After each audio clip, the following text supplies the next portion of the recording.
శ్రీ గురుభ్యో నమ. హరి ఓం.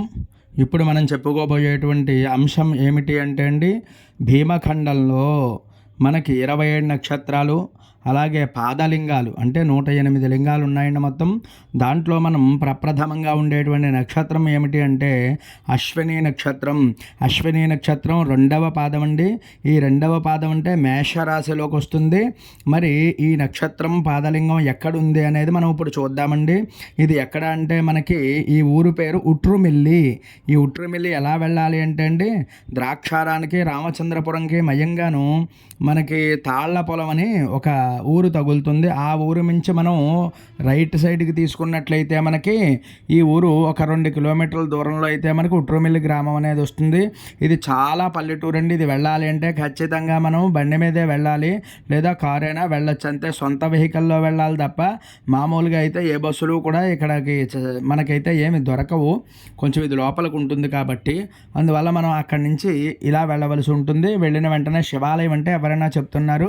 మనం ఆ ఉట్రుమిల్లి గ్రామానికి చేరుకుని శివాలయం అంటే అందరూ చెప్తారు. ఈ శివాలయం కూడా చాలా పల్లెటూరుముల చాలా ఆహ్లాదకరంగా చాలా ప్రశాంతమైనటువంటి వాతావరణంలో అయితే స్వామివారి మనకి దర్శనం అయితే వెంటనే జరిగిపోతుందండి. మరి ఈ నక్షత్రానికి అధిపతి ఎవరు అనేది ఇది చాలా పురాతనమైనటువంటి ఆలయం అండి. అందులో చూడండి మనకి. అందువల్ల కొంచెం ఇలాంటివి మనం దర్శనం చేసుకున్నట్లయితే అశ్విని నక్షత్రానికి అధిష్టాన దేవత అశ్విని దేవతలు. అశ్విని దేవతల యొక్క అనుగ్రహం ఉంటే చక్కనైనటువంటి సంతానం, అలాగే సంతానాభివృద్ధి కూడా కలుగుతుందండి. ఇది మేషరాశిలోకి వస్తుంది.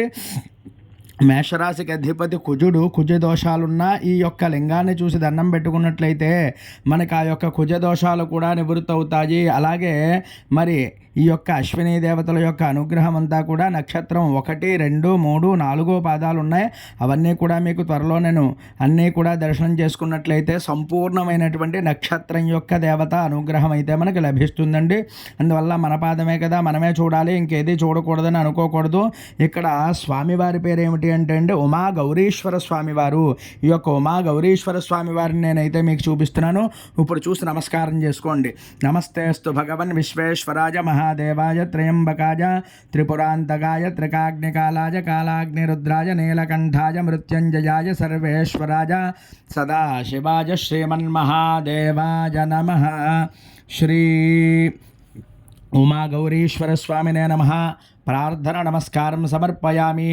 అమ్మవారిని అయ్యవారిని కూడా మనసా వాచా కర్మణ ఒక్కసారి దర్శనం చేసుకోండి.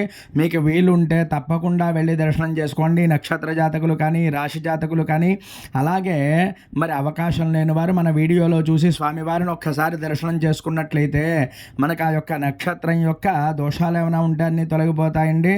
ఇది అశ్విని నక్షత్రం రెండవ పాదం, గుర్తుపెట్టుకోండి.